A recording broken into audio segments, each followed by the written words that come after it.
Abroad से करना तो है, और एडमिशन कैसे मिलेगा, कौन कौन से डॉक्यूमेंट्स की रिक्वायरमेंट होगी यूनिवर्सिटीज के अंदर अप्लाई करने के लिए, पासपोर्ट और वीजा कैसे मिलेगा, एक अच्छा काउंसलर आपके पूरे एडमिशन प्रोसेस में क्या मदद करता है, यूनिवर्सिटीज के बैचेस कब से स्टार्ट होंगे, डॉक्यूमेंटेशन का टाइम फ्रेम क्या है।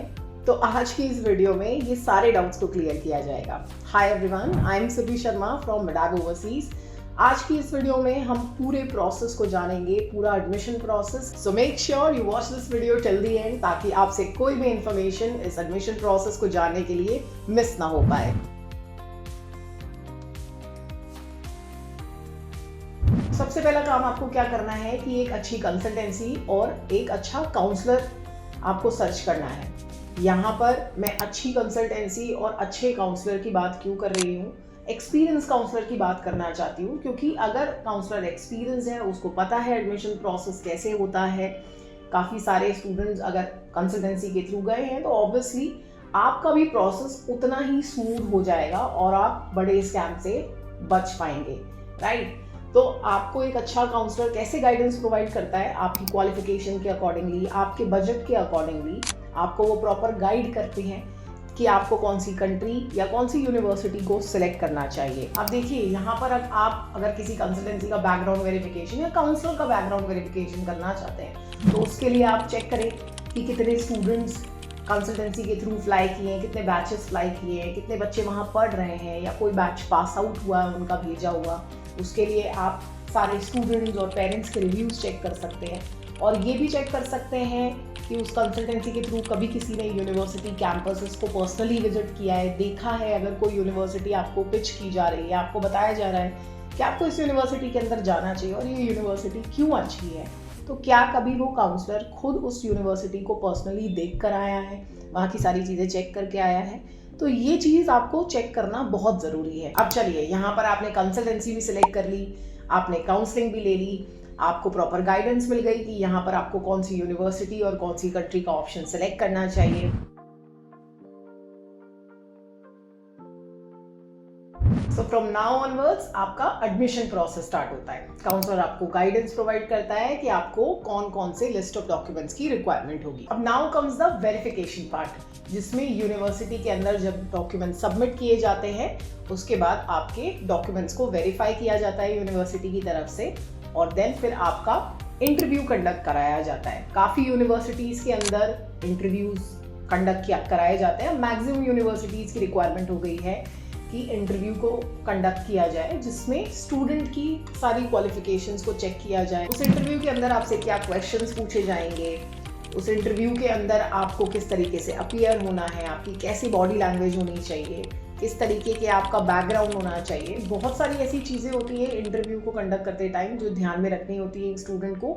तो एक अच्छा काउंसलर आपको ये सारी डिटेल इन्फॉर्मेशन भी प्रोवाइड करते हैं। एंड इंटरव्यू खत्म होने के बाद जब आपके पूरे डॉक्यूमेंट्स वेरीफाई हो जाते हैं, इंटरव्यू में आप सिलेक्ट हो जाते हैं यूनिवर्सिटी की तरफ से, देन यूनिवर्सिटी आपको acceptance letter, that means admission letter provide करती है, और उसका जो टाइम फ्रेम होता है वो मैक्सिमम 7 to 10 वर्किंग डेज होता है।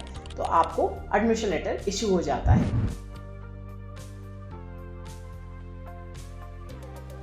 अब यहाँ यूनिवर्सिटी ने तो आपका एक्सेप्टेंस लेटर इश्यू कर दिया, बट काम यहाँ खत्म नहीं होता, अभी तो काम चालू हुआ है। दैट मीन्स कंट्री और मिनिस्ट्री की तरफ से भी आपके डॉक्यूमेंट्स को वेरीफाई किया जाता है, और यूनिवर्सिटी आपके डॉक्यूमेंट्स को मिनिस्ट्री ऑफ एजुकेशन साइंसेस के अंदर पास ऑन करती है आपके डॉक्यूमेंट्स को वेरीफाई करने के लिए, ताकि आपको कंट्री की तरफ से इनविटेशन लेटर इशू हो सके, और उस इनविटेशन लेटर के बेसिस पर, और अदर वीज़ा रिलेटेड डॉक्यूमेंट्स भी होते हैं, उसके बेसिस पर हम यहाँ आपका वीज़ा अप्लाई करेंगे। नाउ जैसे ही आपके सारे वेरीफाइड डॉक्यूमेंट्स काउंसलर को रिसीव होते हैं मिनिस्ट्री की तरफ से, काउंसलर आपका वीज़ा प्रोसेस इंडिया से स्टार्ट कर देता है। आपके वीज़ा के लिए अप्लाई करना, आपकी प्रॉपर फाइल को अरेंज करना, चेकलिस्ट के अकॉर्डिंगली सारे डॉक्यूमेंट्स को अरेंज करना, ताकि आपका प्रोसेस स्मूथ रहे। आपको एम्बेसी की तरफ से कोई भी रिक्वायरमेंट होती है तो वो भी प्रोसेस आपका स्मूथ रहे। और अगर यहाँ पर स्टूडेंट को पर्सनली विजिट करना होता है, एम्बेसी की तरफ से बुलाया जाता है, तो वहाँ पर भी आपको काउंसलर प्रॉपर गाइडेंस प्रोवाइड करते हैं। देन आपका वीज़ा रिसीव होते ही आपके काउंसलर्स आपको हेल्प करते हैं आपका फ्लाइंग प्रोसेस स्टार्ट करने में। यहाँ पर आपकी फ़्लाइट टिकट्स को बुक करना, आपके बैचेस को बनाना, आपको प्रॉपरली बताना कि आपको अपना सामान किस तरीके से पैक करना चाहिए, क्या लगेज आपको दिया जा रहा है टिकट के अकॉर्डिंगली। तो वो सारी चीज़ों को अरेंज करना भी एक काउंसलर का ही काम होता है और प्रॉपर गाइडेंस प्रोवाइड करना एक काउंसलर का ही काम होता है। तो यहाँ पर एक्सपीरियंस की बहुत ज़रूरत है, जो कि मैंने आपको स्टार्टिंग में भी बताया था। अब जैसे ही आप कंट्री के अंदर लैंड करते हैं तो हमारे लोकल रिप्रेजेंटेटिव वहाँ आपको रिसीव करने आते हैं हमारे बैचेस को, और उसके बाद आपको वहाँ से हॉस्टल ले जाया जाता है ताकि आप रेस्ट कर सकें, नए एनवायरनमेंट को भी समझ सकें। उसके बाद नेक्स्ट डे आपको यूनिवर्सिटी असिस्टेंस भी हमारी तरफ से प्रोवाइड कराई जाती है। नाउ सेटल होने के बाद जो कंट्री की लोकल सर्विसेज होती हैं जो हमारे हर स्टूडेंट को प्रोवाइड की जाती हैं, उनका भी डिटेल प्रोसेस जानने के लिए आप MEDAV ओवरसीज को कांटेक्ट कर सकते हैं on the number given below, और आप हमारे ऑफिस भी विजिट कर सकते हैं फॉर काउंसलिंग। ना अभी तक आपने अपना पूरा एडमिशन प्रोसेस समझा, अब आपको जान लेना चाहिए कि इस पूरे प्रोसेस के अंदर टाइम कितना लगने वाला है।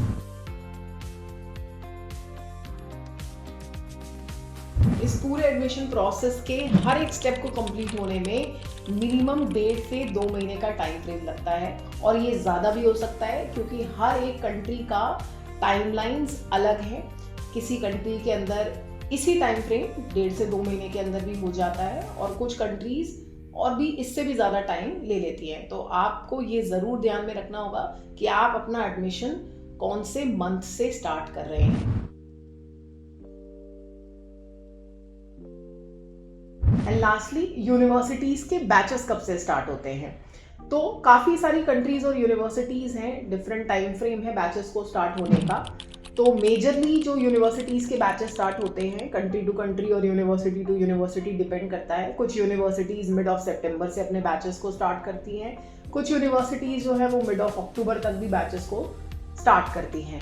तो यहाँ पर ये समझना बहुत ज़रूरी है, और काउंसलर का भी बताना बहुत ज़रूरी है इस केस के अंदर कि कौन सी यूनिवर्सिटी के अंदर कब से बैचेस को स्टार्ट किया जा रहा है, और आपकी समझदारी यहाँ पर क्या रोल प्ले कर रही है कि आपको ये समझना है कि आपको कौन से मंथ से अपना एडमिशन प्लान करना है ताकि आप उस बैच को मिस ना कर पाए, आपका कोई भी सेमेस्टर, कोई भी क्लास मिस ना हो पाए। तो ये था अब्रॉड के मेडिकल कॉलेजेस में एडमिशन लेने का पूरा डिटेल प्रोसेस। तो इस प्रोसेस के हर एक स्टेप में जो आपकी सबसे ज़्यादा मदद करने वाले हैं वो कोई और नहीं बल्कि आपके ट्रस्टवर्दी काउंसलर ही हैं। तो मैं आपको यही सजेस्ट करूंगी कि आप एक अच्छी एजेंसी को चूज करें ताकि आपका एडमिशन प्रोसेस स्मूथ हो और आप स्कैम से भी बच पाएं। तो आप MEDAV ओवरसीज के ऑफिस को विजिट कर सकते हैं, आप हमारे थ्रू भी काउंसलिंग सेशंस अरेंज कर सकते हैं।